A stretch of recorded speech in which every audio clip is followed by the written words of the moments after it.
পটুয়াখালীর রাঙ্গাবালী উপজেলার চরমন্তাজ ইউনিয়নের মধ্য ও দক্ষিণ চরমন্তাজ গ্রামের মধ্যে থাকা স্লুইস খালের উপর ঝুঁকিপূর্ণ লোহার সেতুটি ভেঙে পড়ে যায়।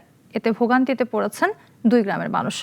সেখানে নতুন করে সেতু নির্মাণের দাবি স্থানীয়দের। রাঙ্গাবালী থেকে তুহিন রাজের রিপোর্টে আরও জানাচ্ছেন শম্পা আক্তার।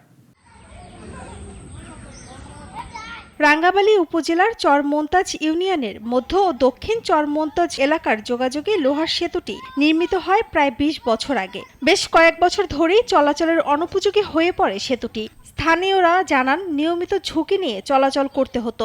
সম্প্রতি সেতুটি ভেঙে পড়ার পর চরম দুর্ভোগে পড়েছেন যাতায়াতকারীরা। ব্রিজটা অনেকদিন ধরে এরকম ভাঙ্গা চুরা ছিল, আজকে ভাঙ্গিয়া পড়ে গেছি, মানুষ অ্যাক্সিডেন্ট হয়েছে। তা যাইতে আমাকে বেমালার দূরত্ব পথ ঘুরিয়ে তারপরে যাওয়া লাগে। আজ একজন অ্যাক্সিডেন্ট করছে, এই পুল ভাঙ্গিয়া বাকি যতটুকু আছে এতদিন আওয়া যাওয়া করছে কিন্তু পড়ে গেছে।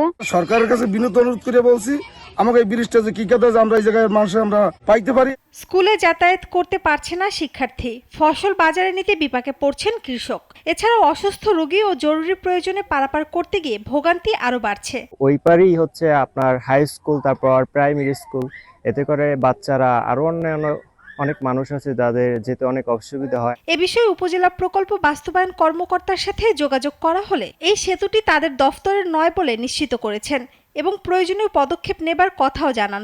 ওটা নির্মাণ হয়েছে আজ থেকে ২০-২৫ বছর আগে। ওটা কে বা কারা করছে জানি না।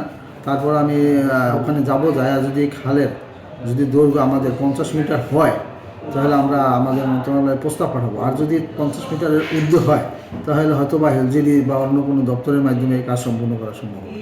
দ্রুত উদ্যোগ নিয়ে সেখানে একটি নতুন ও নিরাপদ সেতু নির্মাণের দাবি স্থানীয়দের। খুব দ্রুতই যেন এটা সমস্যাটা সমাধান হয়, এটাই আমরা আশা করি। শম্পা আক্তার, নাগরিক।